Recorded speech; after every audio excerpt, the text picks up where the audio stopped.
Setelah Ridwan Kamil menyatakan tidak maju ke Pilkada DKI Jakarta, Ahok tidak punya pesaing tangguh. Hingga kini nama-nama yang masuk bursa dan melakukan manuver politik belum mengkristal. PDI Perjuangan tengah menggodok sejumlah nama dan berikut adalah yang santer dalam pemberitaan. Mereka yang masuk radarnya PDI Perjuangan ada nama-nama seperti Jarod Saiful Hidayat, Boy Sadikin, Ganjar Pranowo, dan juga Tri Risma Harini. Dari Jawa Tengah, dari Surabaya, begitu ya Pak Andreas, kemudian Ketua DPD DKI. Betul nama-nama itu? Ya, masih mungkin juga yang lain akan muncul. Dalam arti bahwa ini kan proses. Masih ada nama lain kira-kira siapakah? Ya, kita lihat nanti di dalam proses kan. Seperti dulu kan Pak Jokowi juga banyak orang yang tidak menyangka gitu. Kalau tadi istilah Mas Pak Bambang, Jokowi beberapa orang sudah menyangka, Pak. Kalau kita di sini udah dari awal. Mungkin PDI Perjuangan nyalonin yang lain. Waktu pilkada DKI waktu pilkada DKI Jakarta, yang setuju, membawa Pak Jokowi ke DKI kan PDI Perjuangan ketika itu. Dan banyak orang tidak menyangka kan. Oke, jadi sekarang mau membawa siapa? Ibu Risma? Nah, artinya ya ini proses yang sedang berjalan di PDI Perjuangan. Makanya tadi saya katakan kita melakukan proses penjaringan ini dengan tenang lah gitu. Tidak perlu juga gerasa-gerusu karena toh dari segi itu tadi kursi kita cukup terpenuhi, kemudian kader cukup. Ya kalau kita tidak punya kader pasti kita dukung yang lain gitu. Yang kemungkinan tapi kalau kita punya kader cukup ya kita dengan tenang kita bisa melakukan survei dulu, kemudian satu persatu kita lihat konstelasi yang Pak Andreas katakan tadi jumlah kursi memadai, kader juga cukup untuk kemudian berkualitas maju ke DKI 1 gitu kan, tinggal membuat kalkulasi gitu ya, dan di antara kader-kader ini juga artinya PDI Perjuangan juga mau membuka ruang untuk bekerja sama dengan partai-partai yang lain gitu. Juga dengan kekuatan masih membuka ruang untuk kerjasama. Ya, kenapa tidak? Kenapa tidak gitu? Kan ini peta ini masih berjalan terus. Ini sampai dengan Juli, Agustus, baru September kita melakukan pendaftaran. Ada nama-nama yang beredar di survei ya, selain Pak Ahok. RK mengatakan tidak. Tapi belum tentu juga gitu. Oh, belum tentu. Rupanya sudah didekati oleh PDI Perjuangan dan belum ada putusan ya atau tidak. Oke. Ini yang disebut dan probabilitas perolehan suara kan yang dihitung pasti basisnya partai biasanya itu. Selain juga biasanya cost of entry ya, biaya pertarungan. Dan satu lagi itu keuntungan dalam kekuasaan. Ini tiga ini yang kerap kali dominan menjadi bacaan elit. Tapi ingat bahwa brand politik itu tidak bisa juga serta-merta. Pak Jokowi itu kan sudah sangat waktu itu di Solo menjadi rising star dan masuk kemudian radar beresonansi. Ingat kata resonansi itu jadi kata kunci. Sekarang tidak banyak sebenarnya yang beresonansi di PD Perjuangan selain dari nama-nama itu kan. Misalnya Risma beresonansi. Ridwan Kamil misalnya di Bandung bukan kader beresonansi. PDI Perjuangan ya, RK ya? Betul, bukan. Maksud saya yang beresonansi di luar Bu Risma PD Perjuangan. Kalau yang lain-lain tadi saya melihat Pak Ganjar juga belum beresonansi. Jadi bagi saya proses ini adalah proses yang memang sangat dinamis, tetapi bisa didekati secara saintifik. Artinya pergerakan opini itu kan selalu berlevel dan memang belum ada yang sesolid Ahok brandnya sekarang. Dengan waktu yang masih sekian bulan masih sangat mungkin kan ada political marketing, ada political publicity. Jadi masih sangat bisa bergerak meskipun bergeraknya hanya mengurangi gap. Tambah pemenangan bekerjanya mesin pemenangan yaitu partai politik kalau memang jalurnya partai politik kan? Di dalam proses yang panjang seperti ini kita harus hitung juga political damage yang akan muncul akan terjadi pada seorang calon gitu.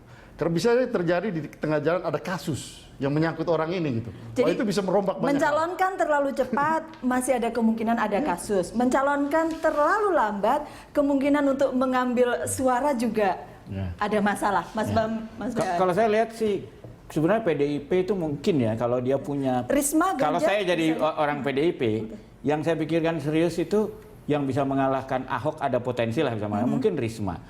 Tetapi harus diputuskan sekarang karena harus mulai kampanye dari sekarang. Nah, itulah yang saya ragu PDIP bisa lakukan. Saya duga PDIP pun akan memberi pencalonan nanti udah mepet-mepet banget gitu sih. Sehingga waktunya tuh udah berat lah gitu ya. Pengalaman kami dengan mepet tidak selalu jelek. Oke. Karena kita lihat Risma sendiri pencalonannya mepet kan. Iya. Risma yang udah jelas sangat populer di Surabaya, artinya berbagai poll udah mengatakan udahlah Risma lah pasti. Itu pun PDIP sulit sekali. Walaupun untuk itu tadi bisa dijawab Pak terakhir. Andreas soal bagaimana waktu itu PDI aturannya Perjuangan waktu kan itu ya. partai udah sekian puluh ratusan kali Sudah mengikuti berpengalaman pilkada. Mas BAM, sudahlah gitu. Jadi dan pengalaman kami ya mencalonkan di saat-saat akhir tidak selalu jelek gitu. Bahkan Itu- dalam banyak hal iya. menguntungkan. Itu kalkulasi Mas BAM, kalkulasi Mas Gun-Gun. Nasdem bagaimana? Ya, kita saat ini kan menjadi baru satu-satunya partai yang bersama Ahok. Tapi sekali lagi kita selalu sangat terbuka untuk menerima partai lain juga bergabung bersama-sama kita dalam gerbongnya Pak Ahok. Kemungkinan Karena lawan Ahok? Kemungkinan lawan Ahok ya masih sangat cair ya. Bisa siapapun yang jadi Kemungkinan lawan. lawan berat Nasdem melihat? Sejauh ini belum ada. Oke. Ya, kalau kita lihat dari surveinya, kalau kita lihat dari nama-nama yang beredar, sejauh ini belum ada. Dan sekali lagi selain dari survei-survei yang beredar ini, Partai Nasdem sendiri juga punya analisis sendiri ya internal, dan kita sangat-sangat yakin lah. DKI ini masih 50+1. Iya kan? Iya, Tidak kalau nggak seperti menang daerah-daerah lain. 50%. Jadi ini harus dibaca juga sebagai Ya. sebuah konstelasi.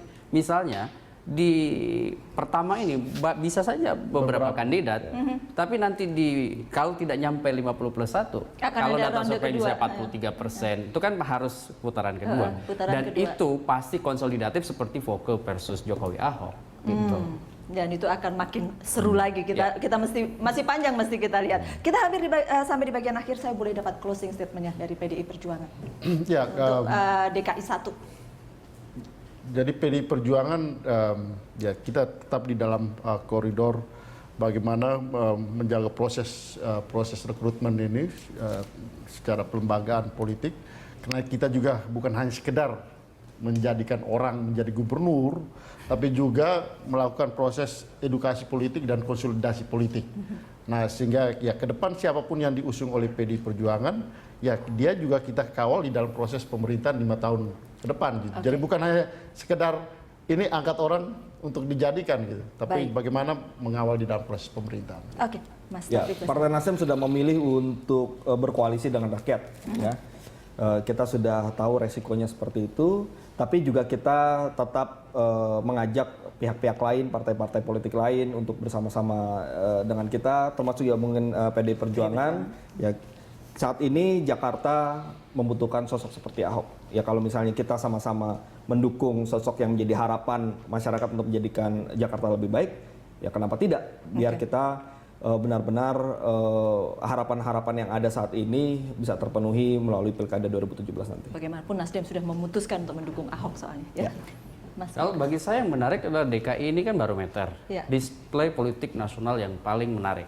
Oleh karena itu, baik partai politik maupun siapapun kandidat yang mau bertarung, itu harus bukan hanya soal keadaban publik, integritas, tapi juga soal bagaimana dia menyusun satu langkah-langkah strategis yang sebenarnya itu bisa akan sangat bagus menumbuh kembangkan proses konsolidasi demokrasi. Contoh misalnya, relawan, teman Ahok atau siapapun yang kemudian mengonsolidasikan kekuatan sipil itu harus diapresiasi sebagai bentuk kontribusi politik non-konvensional. Selain memilih, mereka mau bergerak. Itu menjadi sebuah kredit poin yang menurut saya positif. Oke, Mas Dehan. Ya, kalau saya melihat begini, partai politik kan semuanya tuh tujuannya supaya rakyat itu mencapai kesejahteraan menurut versi partai politik itu. Ya. Nah, lalu setelah mereka punya itu kan mereka akan tanya, kira-kira pemimpin seperti apa yang paling cocok untuk mencapai cita-cita itu.